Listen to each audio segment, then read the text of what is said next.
Hey, what's up? It's me, Mr. Mixed Media, and welcome to my review of Dead Rising 2. Now, Dead Rising 2 is a bit of an interesting game to me because until I got it, I heard very, and I do mean very, mixed opinions on the game. I had some people say it was a piece of crap, some people say it was great, and some people even say that it topped the first game in terms of quality. Well, you've probably been waiting for what I think of the game, so here it is. Here we have Dead Rising 2 for the Xbox 360, PS3, PC, and recently re-released for the Xbox One and PS4. Before I start this review, I want to say that this review may contain spoilers for Dead Rising 1 and Dead Rising 2, so proceed at your own risk. This time the protagonist of the game is a washed-up motocross star named Chuck Green. He's taking part in the popular game show Terror is Reality to win money to pay for medicine for his daughter, Katie. The show is being filmed in the fictional city of Fortune City, which was made to replace Las Vegas after it had a bit of an issue involving another outbreak, where Chuck's wife was also killed. What kind of illness does Katie have? Well, it's a zombie virus. Long story short, the small suppressant for the infection that Frank received at the end of Dead Rising 1 has made it into the mainstream media and is now a popular drug called Zombrex. It isn't a full cure, but it is able to completely suppress the virus for a full 24 hours. On top of that, there's a new protest group called Cure that begins to rile up a bit of fuss in Fortune City. After Chuck finishes the show, he leaves via an elevator only to find that someone has let loose the entire supply of zombies used for Terror's Reality. Chuck manages to run into a nearby security bunker with his daughter, leaving around a dozen or so people to die. Once he gets in, it seems that Chuck has been framed for the Fortune City outbreak and must clear his name before the military arrives in 3 days to clean up the zombies and rescue the survivors. Meanwhile, Chuck also has to deal with finding Zombrex constantly for Katie, lest she fall victim to the same virus that caused this mayhem. I think Dead Rising 2 has some interesting characters, but they're not nearly as memorable as the characters from 1 or 3.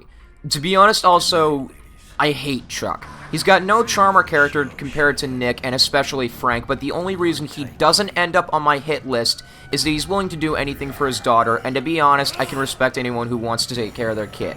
The story is probably the worst aspect of the game for me, mostly because I don't ever see anything like what happened in this game happening if a zombie apocalypse ever occurred. It just seems ridiculous also that they would allow a show like this on network television. I mean, I know it's a video game, but come on, guys. Before I get into graphics, I need to make one thing perfectly clear. I've never played any version of Dead Rising 2 except for the re-release on Xbox One. So as such, I can't really judge the graphics based off the first Dead Rising because I've never played the 360 version. That being said, however, going off of what I've seen in YouTube videos, this game does look better than the first game. Character models look less like potatoes, the environments are a bit larger, and there is a larger amount of zombies on screen at any time. It doesn't look amazing, but it doesn't look bad either. On the Xbox One, I did have several stuttering issues that didn't seem prevalent in the 360 version, but in terms of the performance, it isn't terrible. The tracks consist of various licensed music during boss battles and basic mall music during the game. Some tracks are recycled from the first Dead Rising, but the new tracks are also welcome additions. That leaves the gameplay, which is interesting, to say the least. Dead Rising 2 has a very weird construct when it comes to gameplay. The simple system of everything is a weapon, kill zombies, rescue survivors is still here, but some bits feel like they've been altered for the better, and some feel like they've been altered for the worse. One thing I'll say right off the bat is that they've greatly improved the survivor AI. They don't get stuck on everything anymore, they can handle themselves in the face of a zombie, and saving them feels much, much easier. Psychopath bosses seem a little more forgiving, but I guess that mostly flows into my main problem with the gameplay. The combo weapons. Chuck is no photojournalist, so you won't be taking any pictures in this game. However, one thing Chuck is proud to display here is his mechanic skills. Remember how Dead Rising 3 had combo weapons you could create at any time? Well, with Dead Rising 2, you don't get that luxury. Once you unlock the key to maintenance rooms, you can use the workbenches inside to combine weapons to create different combo weapons. The game works off of a combo card system where if you don't have the official combo card to create the weapon, it will give you a scratch card instead, which gives you half the PP or prestige points from killing zombies and might remove its special or heavy attack. Yeah, the PP system is returned from Dead Rising 1 in pretty much the same way. Every time you level up, you get a random attribute upgraded or a combo card unlocked, or if you're lucky, you might get 2 things unlocked or upgraded at once. You can also get combo cards by inspecting posters in the city. To be honest, the combo weapon system in this game feels really, really sluggish to me. Regular weapons seem way too underpowered, but the combo weapons feel underpowered as well. It's such a weird feeling, or some of them might even feel overpowered. I don't know how to explain it. Most of them don't even seem like stuff that would be of any effect or be built with any logical reason, but they're here anyway because, I don't know, screw logic. The whole game just feels slower than the first Dead Rising game, which isn't a good thing in my honest opinion. Even at full speed, Chuck just moves way too slow for my liking, and I don't like the sluggish feel of most of the weapons in the game. Most of them are too slow, too underpowered, or too clumsy, and what I mean by that is that most of the weapons leave a perfect frame where zombies are able to come in and attack you, while you're unable to do anything in retaliation.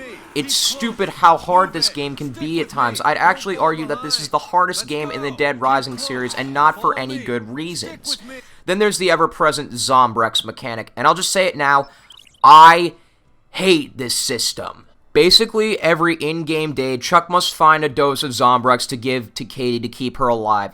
The main problem I have with this system is that it directly interferes with the system of trying to save the survivors. You can find Zombrex in the city and through missions involving survivors and psychopaths or by buying them from a pawn shop. That's right, buying it. Dead Rising 2 has a money mechanic where you can get items in the world or get survivors to follow you by paying a certain amount of money, which can be gathered via ATMs, cash registers, and survivors around Fortune City. The many games and slot machines around Fortune City will give you money as well, but the main issue I have with this system is that you don't get nearly as much money as you need from practically anywhere in the game. Some survivors will even refuse to follow you until you pay them, which is incredibly frustrating. But anyways, back to the Zombrex real quick. Trying to keep at least one dose of Zombrex on you and save almost every single survivor can be infuriating as hell sometimes, and even at high level and with the skill books to help you out. I guess my main issue is that you have to go back to the safe house to give Katie Zombrex, but the survivor missions are way too far apart for you to be able to be there in time. They've added a skip button during in-game dialogue bits, but they never fixed the issue of constantly having to call back if you didn't get the message the first time, meanwhile being completely vulnerable to further attacks. Chuck's unlockable moves don't help matters either. Remember how in Dead Rising 1 you could unlock all sorts of awesome moves for Frank? Well, Chuck apparently forgot to study the same way that Frank did because I found most of his unlockable moves incredibly underpowered, unhelpful, or able to leave me vulnerable to zombie attacks just like the weapons. Overall, I just found the game way too aggravating. It basically takes one step backwards on everything that made the first game's controls so enjoyable to play around with, as clumsy as they could be. Movement even feels stiffer than the first game. It's like somebody complained about the first game's controls being too loose and decided to make them way too stiff for my liking. Practically the only thing I found more enjoyable than the first game besides the survivors is that they added more intuitive shooting controls, which I might enjoy a bit more if guns didn't suck. On top of all of this though, the game's story has practically no impact on the Dead Rising universe. It adds nothing to the overall story whatsoever, on top of being completely nonsensical.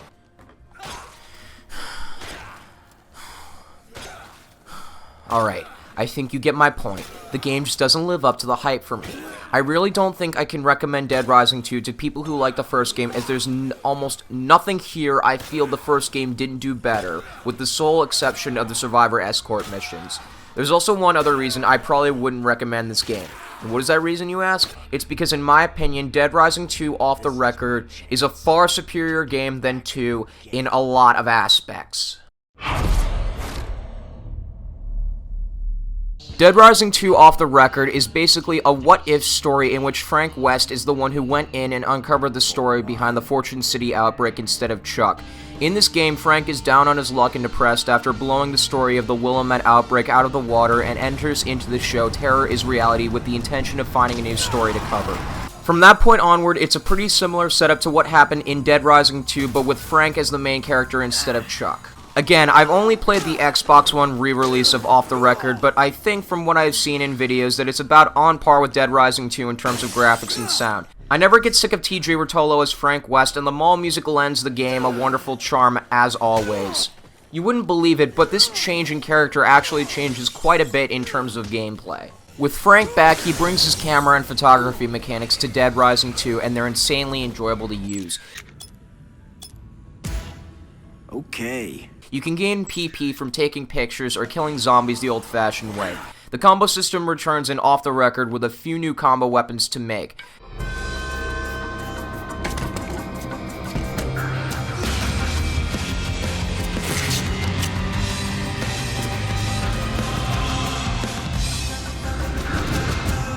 Yeah, I like this one. This means you have the option to gain PP via weapons or photos, and it's awesome that you have many options to choose from. I also found that the combo weapons never seem to get me killed and don't handle like garbage anymore.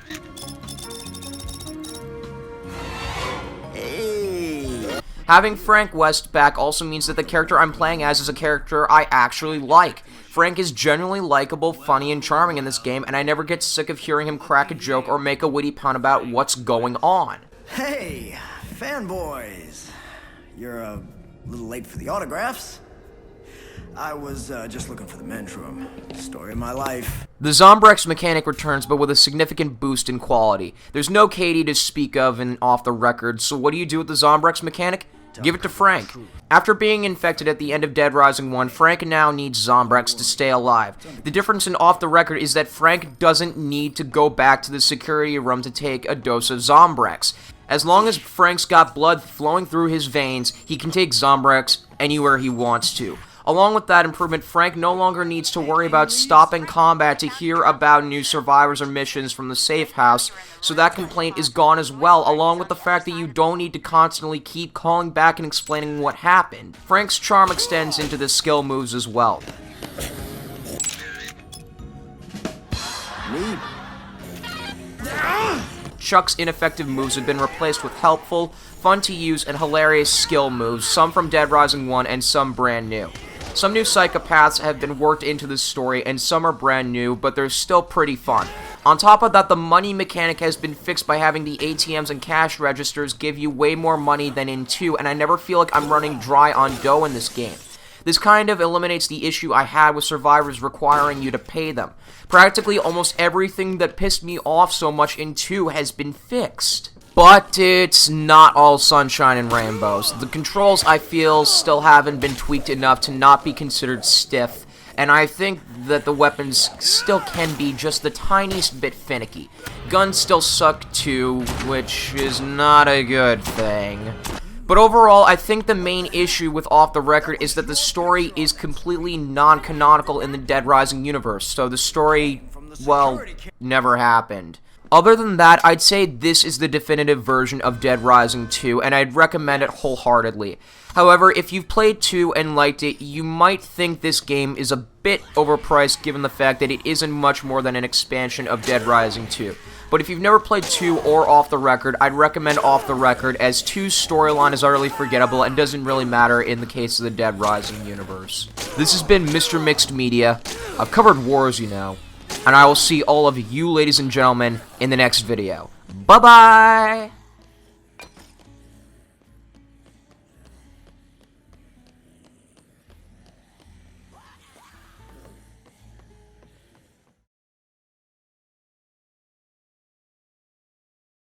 I've covered wars, you know.